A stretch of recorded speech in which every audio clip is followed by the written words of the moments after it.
I don't know why everyone's acting like I committed some unforgivable sin when all I did was want something better for myself. Like, sorry for not wanting to settle for the first decent guy who came along just because he had a steady job and could pay bills on time. That's apparently controversial now. The whole thing started because I was suffocating in this boring routine with David. He's one of those guys who thinks having a reliable income and showing up on time makes him husband material. But honestly, he was just so predictable, it made my teeth hurt. Every morning, he'd get up at 6:30, make his little protein shake, check his stupid conveyor belt emails, and act like he was saving the world by selling warehouse equipment. I mean, come on. It's not exactly rocket science. We'd been together 6 years and married for 3. And I kept waiting for something to change, for him to become more interesting or ambitious or just less boring. But he was perfectly content with his little life. Work, home, Netflix, repeat. The most exciting thing he ever suggested was trying a new restaurant. And even then, it had to be somewhere with decent parking and reasonable prices. God forbid we do anything spontaneous. I teach yoga part-time at the studio downtown, and there's this whole community of people there who actually live their lives instead of just going through the motions. There's energy there. You know, people talk about travel and art and experiences that matter. And there's this guy Marcus who teaches the advanced classes, and he's everything David isn't. He's traveled all over Asia studying different meditation techniques. He's got these amazing stories, and when he talks about finding your authentic self, it's like he actually means it. Marcus started paying attention to me around 6 months ago. Nothing inappropriate. Just normal conversation after classes, asking about my practice, complimenting my form. But there was this connection there that I'd never felt with David. Like he saw me as this interesting person instead of just someone who happened to live in his house and split the grocery bills. My best friend Rachel kept telling me I was wasting my prime years on someone who didn't appreciate what he had. She'd gone through this messy divorce 2 years ago, where her ex-husband turned out to be this controlling nightmare. And she was always saying how she wished she'd explored her options before getting trapped. She'd look at me and David together and just shake her head like she was watching me make this huge mistake. The thing is, David had been working all this overtime lately because I mentioned wanting a more reliable car. My Honda was having transmission issues, and I was getting tired of wondering if I'd make it to work every day. I showed him some listings for this nice Subaru. Nothing crazy expensive, just something dependable. And suddenly he turned into this overtime machine, 60-hour weeks, weekend calls, covering for other people, all so he could save up for my car fund, which sounds sweet in theory. But in practice, it meant I was sitting home alone every night while he was off being the office hero. Rachel would come over to keep me company, and we'd drink wine and talk about how relationships shouldn't feel like roommate situations. She kept asking me if I was really happy or if I was just comfortable, and honestly, I didn't know how to answer that. That's when Rachel suggested I should test the waters with Marcus. Not cheating exactly, just seeing if there was something real there. She said I owed it to myself to know if I was settling before I spent the rest of my life wondering, what if? And the more I thought about it, the more it made sense. David would never even notice if I was gone. He was too busy with his precious overtime to pay attention to what I was doing anyway. So I started staying after yoga classes to talk with Marcus. Just casual conversations at first. But then he asked if I wanted to get coffee sometime and talk about maybe doing some workshops together. I told him I was married, but going through a complicated time, which wasn't technically a lie. Things with David were complicated, just not in the way Marcus probably thought. We had coffee a few times, and it was like breathing fresh air after being stuck in a stuffy room. Marcus actually listened when I talked instead of just waiting for his turn to complain about work drama or explain some boring equipment malfunction. He asked about my goals and dreams and what I wanted from life. Questions David had never even thought to ask. I started texting with Marcus between our coffee dates. Nothing inappropriate, just friendly conversation that gradually got more personal. He told me about his travels and his philosophy about living authentically, and I found myself telling him things I'd never shared with David, like how I felt stuck in this suburban life that wasn't really mine, and how I wondered if I'd gotten married too young before I knew who I really was. The texting turned into longer conversations, and Marcus started hinting that he felt a connection between us too. He said I had this light in me that seemed dimmed somehow, and he could tell I was meant for something bigger than my current situation. When someone sees you that clearly, it's impossible to ignore. Rachel kept encouraging me to pursue it. She said David was taking me for granted, and I deserved someone who appreciated my depth and complexity. She offered to help me figure out the logistics if I wanted to explore things with Marcus. Maybe take a little trip somewhere to see how we connected outside our usual environment. The plan was simple. I'd tell David I needed some space to think about our relationship, stay with Rachel for a while, and use that time to see if Marcus and I had something real worth pursuing. If it worked out, great. If not, I could always go back to David. He was predictable enough that he'd probably just wait around until I was ready to come home. I started dropping hints about needing space and wondering if we'd gotten married too young. David barely reacted, just nodded and kept checking his phone for work emails. It was like he didn't even care enough to fight for our marriage, which honestly made me feel more justified about the whole thing. When I finally had the conversation about taking a break, David was so calm about it that it was almost insulting. I told him I loved him, but wasn't sure if I was in love anymore. And he just sat there like I was discussing the weather. No emotion, no passion, no desperate plea for me to stay. Just this polite understanding that made me feel like I was talking to a stranger. I moved in with Rachel on Sunday, taking just the basics since this was supposed to be temporary. David actually hugged me goodbye and said he hoped I'd find whatever I was looking for, like I was going on some spiritual retreat, instead of potentially ending our marriage. The man had no fight in him at all. Rachel was so supportive during those first few days, and she kept saying I was being brave by refusing to settle for mediocrity, and that most people were too scared to pursue real happiness. She helped me plan my first real date with Marcus, this nice dinner at a place downtown that David would never have thought to try. But then Marcus started acting weird. He'd seemed so interested when I was unavailable, but once I was actually separated and free to explore things, he got all distant and professional. When I tried to move our relationship to the next level, he suddenly had all these concerns about the ethics of dating someone who was technically still married. I explained that David and I were separated and heading toward divorce, but Marcus said he didn't feel comfortable getting involved until my situation was completely resolved, which was frustrating because the whole point was to see if we had something worth leaving David for. But apparently, Marcus had some kind of moral code that prevented him from helping me figure that out. Rachel tried to convince me to give Marcus more time, but I was starting to realize that maybe I'd misread the whole situation. Maybe he'd just been being friendly, and I'd projected all this romantic potential onto normal professional interactions. The thought that I might have blown up my marriage for basically nothing was starting to make me panic. That's when David texted, asking if I was ready to talk about working on our relationship. I figured maybe this break had been good for both of us, given us some perspective on what we actually wanted. I suggested dinner at home so we could have a real conversation about our future.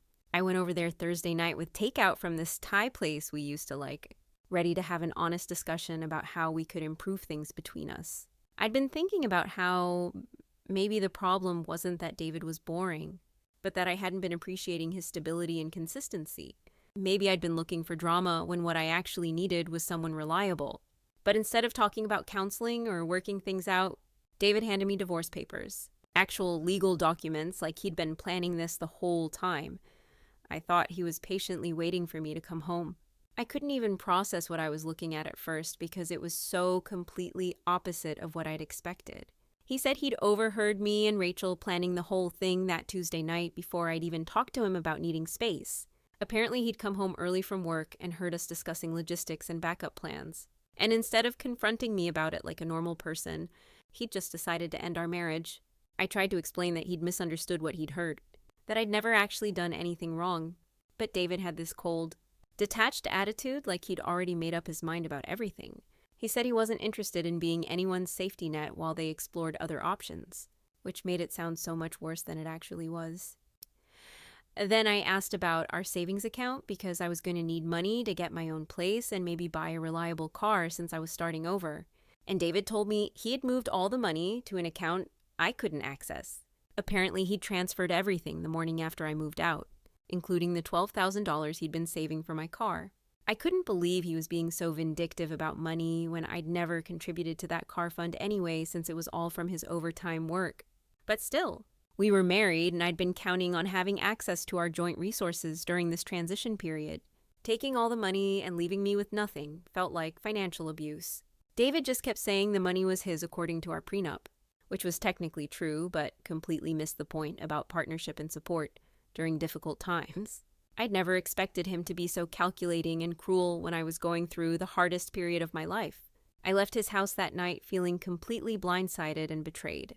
The man I'd been married to for 3 years had turned into this stranger who could just cut me off financially and emotionally without any consideration for what I was going through. It was like he'd been waiting for an excuse to get rid of me. Rachel was furious when I told her what happened. She said David was showing his true colors by trying to control me with money, and that his reaction proved I'd been right to look for something better. She helped me find a lawyer who could challenge the prenup and get me temporary spousal support while we worked everything out. But the lawyer wasn't optimistic about my chances. Apparently our prenup was pretty ironclad, and since I'd been the one asking for space and separation, it was hard to argue that David was being unreasonable by protecting his assets.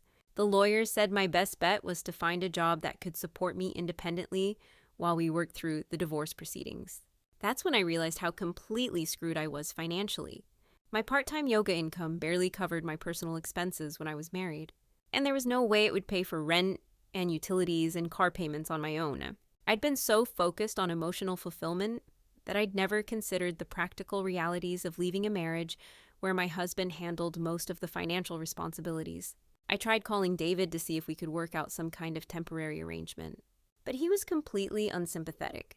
He said I'd made my choice when I decided to explore other options, and now I could figure out how to support myself like the independent woman I claimed to want to be. It was such a cruel thing to say when he knew I was struggling. Rachel suggested I try to get Marcus interested again, now that I was definitely getting divorced.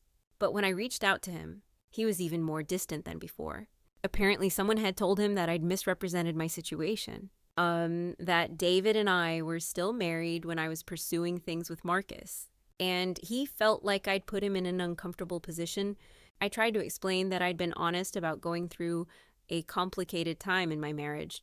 But Marcus said he preferred to avoid messy situations and thought it would be better if we kept things professional. So much for all his talk about authentic living and following your heart when it actually mattered. The whole thing was falling apart so fast I couldn't keep up with it. One week I was married to a boring but stable man. The next week I was separated and exploring new possibilities. And now I was facing divorce with no money, no relationship prospects, and barely enough income to survive on my own. I decided to try one more time with David, to see if we could at least discuss counseling or some way to work through our problems like mature adults. I went back to the house and tried to have an honest conversation about how my separation had helped me realize how much I valued our relationship and stability. But David wasn't interested in hearing any of it. He said I'd made my priorities clear when I'd planned to use our marriage as a backup plan while I shopped around for something better, and he wasn't interested in being anyone's second choice or safety net. He acted like I was some kind of monster for having normal doubts about whether I'd married the right person. I tried to explain that everyone has moments of uncertainty in long relationships. That wondering about other possibilities doesn't make you a terrible person. But David had this self-righteous attitude like he'd never had a single doubt about anything in his entire life. He made it sound like having coffee with another man was equivalent to having an affair. The worst part was how calm and reasonable he acted through the whole conversation, like he was discussing a business transaction instead of the end of our marriage.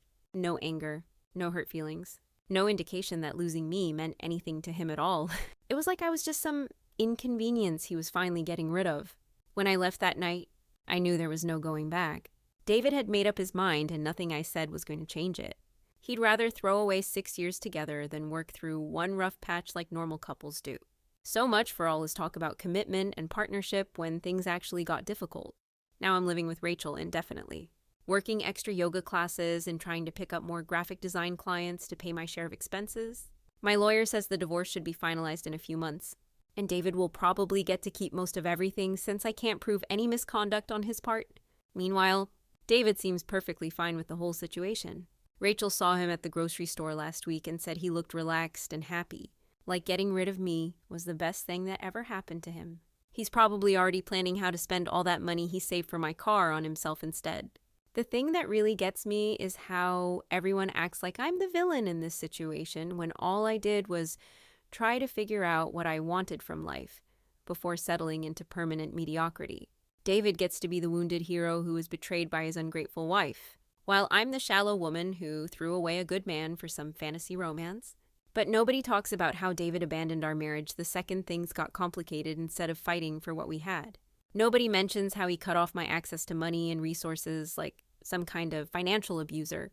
Nobody cares that he gave up on us without even trying counseling or therapy or any of the things normal couples do when they hit rough patches. Rachel keeps telling me I'm better off without him, that I would have been miserable if I'd stayed in that boring suburban life for another 30 years. She says David did me a favor by showing his true colors before I wasted any more time trying to make things work with someone who was never right for me anyway. And maybe she's right. Maybe I would have spent the rest of my life wondering, what if I'd been brave enough to pursue something more meaningful than financial security and reliable companionship? Maybe David was just as bored with our relationship as I was. And this whole thing gave him the excuse he needed to move on without looking like the bad guy. I'm trying to focus on building a life that actually fulfills me, instead of just paying bills and maintaining some socially acceptable version of adult success. I'm teaching more classes, working on my graphic design portfolio, and thinking about maybe traveling somewhere interesting once I get my finances stabilized. It's scary being completely responsible for myself after years of having someone else handle the practical stuff. But it's also kind of exciting to know that every choice I make is really mine. I don't have to consider anyone else's boring preferences or financial anxieties or need for predictability and routine. David can keep his conveyor belts and his overtime hours and his careful savings accounts, and I'd rather struggle with uncertainty than die slowly in some comfortable suburban prison where the most adventurous thing we ever did was try a new restaurant with decent parking. Sometimes I wonder what would have happened if Marcus had been more willing to take risks, if we'd had the chance to see what we could have built together. But maybe it's better this way, starting fresh without any baggage from failed relationships or complicated situations. Rachel thinks I should try online dating once the divorce is final. Meet some men who actually have interesting lives and ambitions beyond selling industrial equipment. She says there are plenty of guys out there who would appreciate someone with depth and complexity instead of just wanting a reliable roommate who splits the bills. I know David probably tells people that I cheated on him or abandoned our marriage for selfish reasons, but the truth is more complicated than that. I was trying to save us both from a lifetime of settling for good enough when we could have had something actually meaningful and passionate. If David had put half as much energy into our relationship as he put into working overtime for that stupid car fund, maybe things would have turned out differently. But he was perfectly content with our boring routine. And when I tried to shake things up and create some actual excitement in our lives, he chose divorce over growth. Now he gets to keep his predictable little existence, and I get to figure out what authentic happiness actually looks like when you're brave enough to pursue it. We'll see who made the better choice in the long run.